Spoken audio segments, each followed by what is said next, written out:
educação financeira. Primeiro passo, faz uma planilha, certo ou não?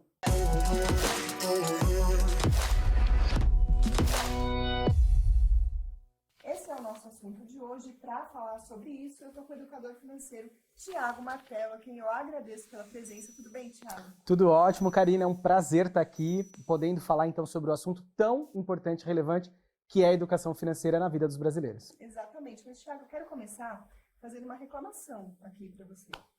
É o seguinte, jornalista de economia faz o quê? Entrevista educadores financeiros várias vezes. E a gente fala, e aí, como que as pessoas fazem o seu planejamento? O que a gente sempre ouve é o seguinte, pega papel, pega caneta, anota os seus gastos, anota o que você ganha, faz uma planilha, começa daí.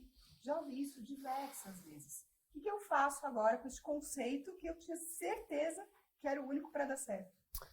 Olha, Karina, eu lamento, viu, pela sua frustração, mas eu gostaria de te acolher dizendo que no lugar dessa dica aí, né, eu trago algo muito mais, na minha opinião, eficiente, ágil, descomplicado, né? Porque, afinal de contas, se essa dica desse certo, se essa dica fosse realmente valiosa, se ela funcionasse, o grau de endividamento e de desorganização do brasileiro nas questões financeiras estaria diminuindo, né? Porque, afinal de contas, você escreve sobre isso e dá essa dica há quantos anos? Há uns 8.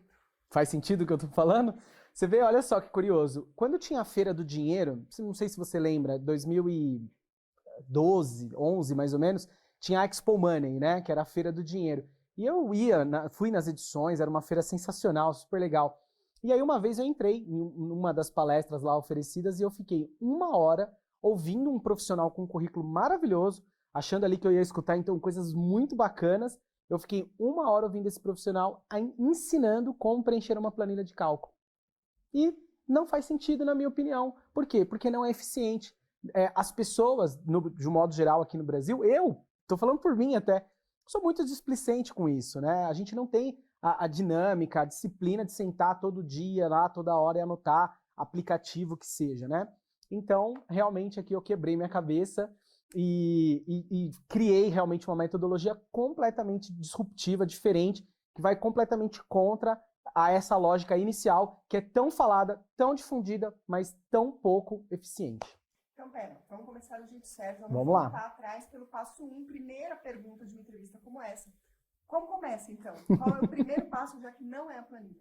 Perfeito. Na verdade, é assim, olha, a planilha, ela até pode ser útil, viável ali, para um primeiro momento, só para ter um brainstorm, só para a gente ter uma ideia do geral, do todo. Pode ser a planilha, como também pode ser uma folha de papel, tá? Não há necessidade, efetivamente, de ser uma planilha. Muitas pessoas não têm, às vezes, computador em casa, ou não têm destreza em lidar com Excel. Então, a planilha, ela, às vezes, acaba até afastando para essa primeira atividade. Então, pode ser uma folha de papel. E aí, sim, colocar ali tudo que entra, tudo que sai, de um modo geral, para ter uma percepção, uma ideia do todo do que está acontecendo. Agora, o que eu defendo, né, e a minha metodologia vai contrário a isso, é o acompanhamento, a melhoria, o controle da vida financeira através da planilha. Por conta disso que eu comentei. A disciplina não existe, as pessoas têm muita dificuldade, é muita correria, a nossa vida hoje em dia é tão complicada, né? Tanta coisa para resolver. O home office piorou nesse aspecto, porque agora a gente trabalha muito mais, né? Então nem aquele tempo do trânsito, do deslocamento, da gente poder pensar um pouco na vida, não tem mais, né? Então, por conta de tudo isso, um acompanhamento via planilha, aplicativo que seja, é totalmente desastroso. Mas a primeira dica ainda continua sendo essa. Bora sentar, você, família, e conseguir colocar tudo no papel para ter uma ideia primeiro do todo, para ter uma ideia do que está acontecendo. Isso ainda é muito vantajoso. Uhum. E aí, pelo método, uma vez que a gente tem esse todo, tem esse brainstorm, qual seria o passo 2 para a pessoa que está aí assistindo esse vídeo, justamente para tentar se organizar, já tentou de diversas formas, não necessariamente conseguiu, então como que ela faz? Qual que é o segundo passo depois dessa visão mais geral que o papel te dá? Bom, legal. Mas vou falar também de uma forma mais abrangente, tá bom? Então, assim, qual foi então o meu grande desafio como profissional? Em 2015, quando eu fundei a Martello Educação Financeira, a provocação era exatamente essa. Como que eu faço para que as pessoas consigam, então, ter uma vida financeira melhor, adequada, organizada, em tempo real, full time, o dia inteiro, o tempo todo, mas sem que ela tivesse nenhum tipo de trabalho. Ou seja, que não precisasse realmente lá, anotar numa planilha, num caderno. Então, o que eu fiz? Eu peguei serviços básicos que eu diria que, arriscaria dizer que qualquer um aí que está nos assistindo tem, como uma conta corrente, um cartão de crédito, e fiz com que, então, esses dois instrumentos tão simples, tão básicos, tão corriqueiros, que todo mundo usa tanto, mas imputado ali algumas lógicas específicas, imputado ali uma questão que tem por trás, fizesse com que esse controle fique infalível e atemporal, e independente do seu padrão de vida. Então, a minha metodologia, que leva o nome de Desplanilie-se, né? Né? Então, a minha metodologia Desplanilie-se, ela abrange tanto pessoas mais humildes, pessoas mais abastadas, enfim, independente do momento de vida, ela é completamente atemporal. Então, a ideia é essa, é tornar coisas que a gente já tem uso, coisas fáceis do dia a dia, mas imputado uma lógica ali para poder ter, então, toda essa dinâmica aí trabalhando para a gente em tempo real, minuto a minuto, sabendo exatamente o que está acontecendo para eu tomar a melhor decisão a cada instante da vida. Ou seja, já que a gente está aqui para derrubar os conceitos da jornalista, não precisa começar pela planilha e não precisa ter medo do cartão de crédito. Ele não Exato. É o grande vilão. Como é que fica isso? Perfeito, Karina. Olha, pergunta sensacional. É exatamente isso. Olha só, eu costumo brincar lá na Martelo assim, né? A pessoa, quando eu falo que o cartão não é o vilão, né? A pessoa toma um susto. E é verdade, tem que tomar mesmo, né? O cartão, ele é um pouco capcioso, porque se a gente pegar hoje a população brasileira, 80% tem problema com dinheiro. Quase 80%, 78% e uns quebrados. Quase 80%. Quando a gente pega esses 80%, quase 80%, e pergunta por que você tem esse problema, grande parte, aproximadamente também 80%, vai dizer que é por conta do cartão. Mas, Karina, você há de concordar comigo? O cartão, por si só, ele toma decisões? Ele sai se gastando automaticamente? É ele que vai lá e coloca a pessoa numa situação complicada? Não é, né? O cartão é um ser inanimado. Eu até coloco o cartão na mesa e fico cutucando ele assim para ver se ele faz alguma coisa. Não faz, o cartão não faz nada. Então, na verdade, assim, a responsabilidade de fazer com que qualquer coisa, seja o cartão, seja qualquer outra coisa, a responsabilidade de fazer com que qualquer coisa haja de acordo, né, para me ajudar na minha vida financeira, na minha vida de modo geral, ou o contrário a mim, né, ou a favor ou ao contrário, de quem é a responsabilidade? É individual, é de cada um. Eu tenho a responsabilidade de usar o cartão ao meu favor. E é isso que a metodologia ensina. Como pegar esse negocinho, esse trequinho, que então destrói tanta a vida da galera, por conta da própria galera, como que a gente faz esse negocinho, usado ele para o nosso bem. Como fazer com que ele se torne um mocinho e não um vilão. Então a metodologia realmente abarca aí o cartão como um grande mocinho da história. Bom, em linhas gerais, o que a gente entende? Que a gente pode utilizar o cartão como uma forma aí de controle, de aliado, mas é até importante aqui a gente ressaltar, a gente está brincando, está falando dessa forma, mas como você mesmo mencionou, o cartão é de fato um dos grandes vilões para boa parte das pessoas que estão endividadas ou até inadimplentes. Então, eu gostaria de ouvir os seus comentários sobre essa cultura que a gente tem tão forte aqui no Brasil de parcelamento, nem sempre de uma forma tão controlada, que a pessoa acompanha de perto e acaba se perdendo de fato. Então, gostaria de ver os seus conselhos especificamente sobre isso. Perfeito, olha, então vamos lá. Primeiro, vamos voltar no tempo e vamos entender como que o cartão ele foi criado. Você tem ideia, Karina, como o cartão foi criado? Sensacional, então vamos lá. O cartão foi criado da seguinte maneira. Um grande empresário tinha o hábito de comer num restaurante próximo à sua empresa. Um belo dia ele foi, inclusive, com a sua equipe. Na hora de pagar a conta que ele falou que ia pagar, nasceu duas coisas. Primeiro, o golpe da carteira. Na hora que ele ia pagar, ele fez assim, putz, esqueci a carteira, né? Nasceu o golpe da carteira aí. E em segundo lugar, nasceu o cartão. Por quê? O garçom vendo ali que o empresário ficou um pouco deslocado, falou assim, ô doutor, tranquilo, calma, imagina, fica tranquilo. O senhor vem aqui toda hora, a gente conhece o senhor, fica em paz. Ó, faz assim, ó, assina a conta, porque para o senhor mesmo lembrar que foi o senhor que consumiu isso aqui, amanhã o senhor paga. Nasceu o cartão de crédito. Ou seja, por que eu estou dizendo isso? Porque o cartão de crédito, ele nasceu unicamente e tão somente para ser um facilitador de pagamento. A finalidade da criação do cartão foi só isso. Ou seja, ao invés de eu andar com um bolo de dinheiro ou com um bolo de folhas de cheque, eu ando com um pedaço de plástico. Agora até está no celular, no relógio, né? Enfim. Então, a finalidade do cartão foi apenas essa. Mas chegou aqui no Brasil, foi deturpado, como muitas coisas, infelizmente, que acontecem aqui no Brasil. Ou seja, virou um produto de crédito. Mas ele não virou um produto de crédito qualquer. Ele virou o pior produto de crédito, porque é o pior juros que tem para a gente pagar caso entre no rotativo, né? Enfim, não consiga pagar, pague o mínimo e tudo mais. Então, se as pessoas usarem esse instrumento com a finalidade da criação, ou seja, unicamente, tão somente, um facilitador de pagamento, vai dar bom. Agora, se as pessoas usarem como os bancos querem, né, as financeiras querem que você use, ou seja, como uma máquina de destruição das suas finanças, porque te possibilita antecipar futuro, aí vai dar ruim. Com certeza vai dar ruim. Os números já mostram isso. A gente costuma, inclusive, ver as pessoas falando que consideram o cartão de crédito como um complemento da renda, como se aquele limite pudesse compor ali o que a pessoa está considerando do saldo azul da planilha. Ou planilha não tem planilha. Mas é essa, né? Infelizmente, isso acontece não só com o limite do cartão, mas acontece com o limite da conta, né? Então a pessoa, ela adota, né, assim, assume para si esses limites como realmente uma parte da renda, já entra no giro. A pessoa não sabe nem fazer cálculo, às vezes, não sabe quanto está pagando efetivamente de juros em cima desses usos, né, desenfreado, dessas linhas de crédito, e aí se torna o tal da bola de neve. Olha, inclusive, Karina, se você quiser, a gente traz para cá, né, eu consigo dizer o dia, a hora e o local por que isso acontece. Culturalmente, por que hoje o brasileiro faz isso que você acabou de falar? Você acha que faz sentido falar isso pro pessoal? Vamos embora. Legal. Então, olha só, pensa comigo, na década de 80, hiperinflação, as pessoas, né, tinha que gastar muito rápido, o mais rápido possível, todo o dinheiro que ganhava, porque se ela deixasse para comprar, fazer uma compra ali de comida, remédio, no dia seguinte, ela compraria 1 quilo a menos de carne, porque a inflação ela tinha uma velocidade alucinante. Teve mês da década de 80 que a inflação em um mês bateu 80%. Imagina isso, né? É você começar o mês com uma nota de 100 e no final do mês ela comprar só o que uma nota de 20 compraria. Ou seja, era alucinante. Derreteu o dinheiro, né? Então, o que aconteceu?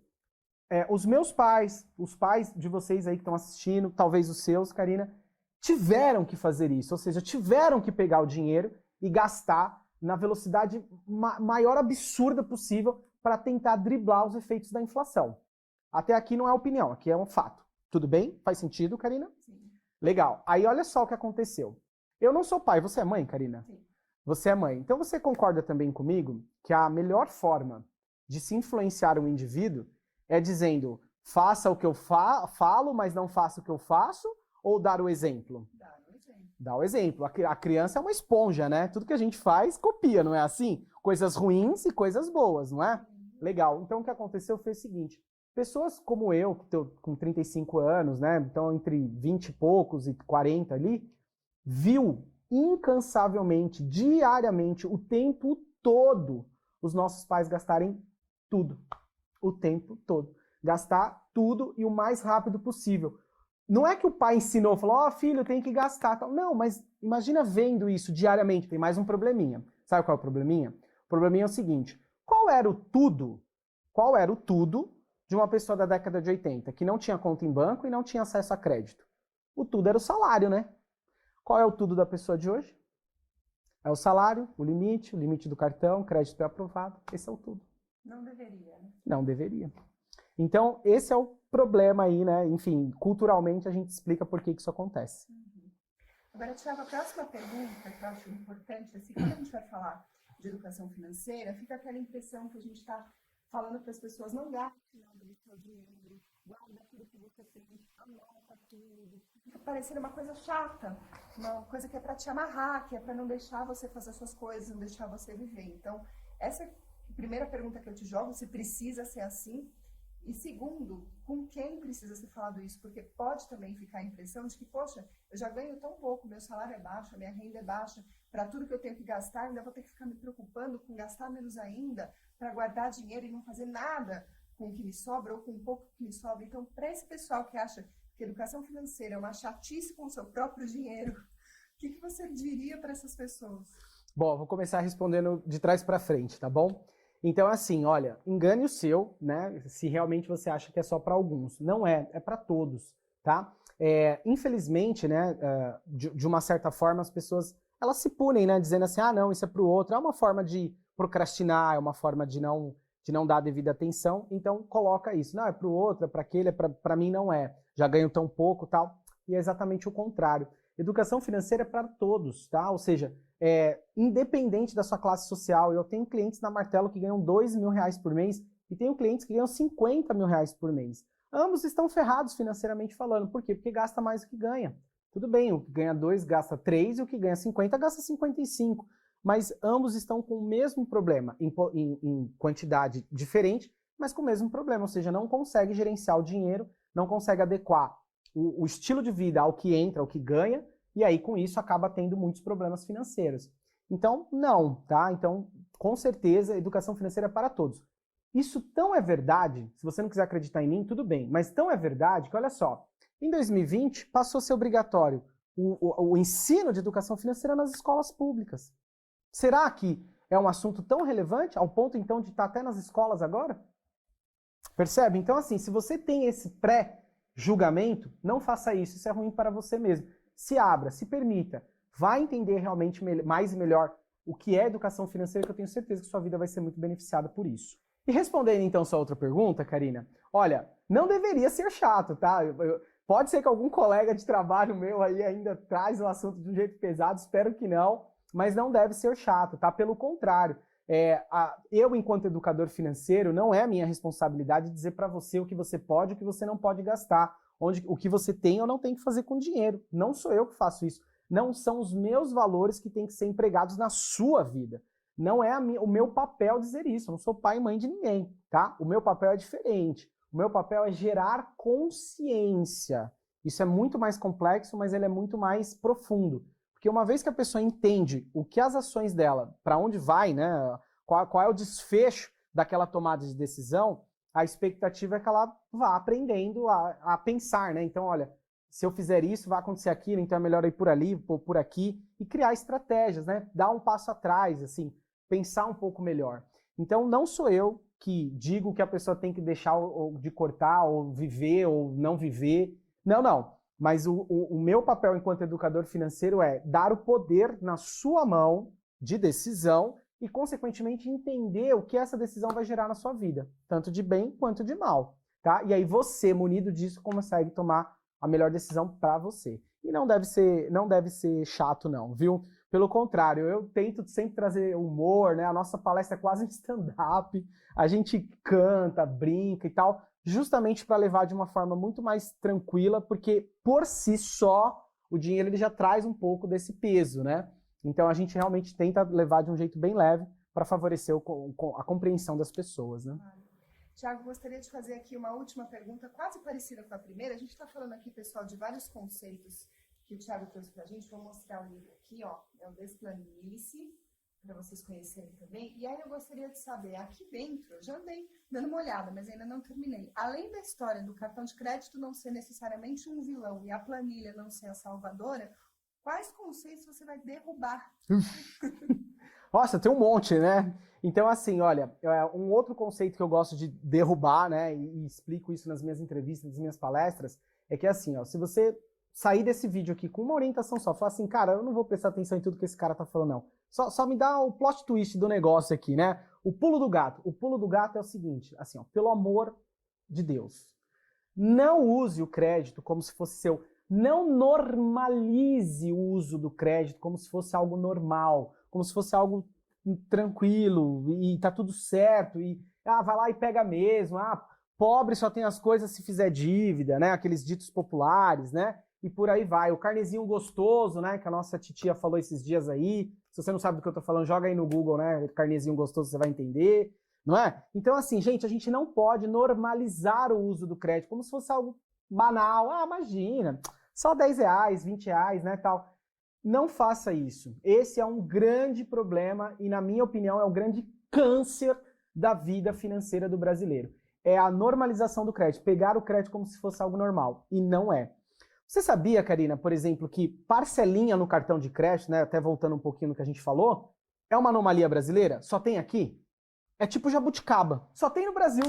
Só tem no Brasil. Olha só. Já viu alguma coisa que só tem no Brasil além de jabuticaba ser bom? Difícil, né? Enfim, então toma cuidado. Esse é um dos outros conceitos, né?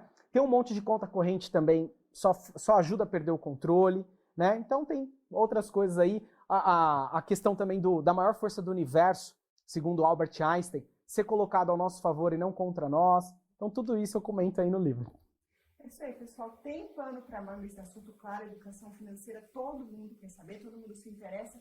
Hoje, infelizmente, a nossa conversa se encerra por aqui, mas continuem acompanhando aqui o canal para outros conteúdos sobre esse assunto. Se inscreva, deixa o like se você gostou desse vídeo. E mais uma vez, muito obrigada pela presença, Thiago. Eu que agradeço, é um prazer estar aqui. E sim, siga aí o canal e até os próximos vídeos. Tchau, tchau, gente. Tchau.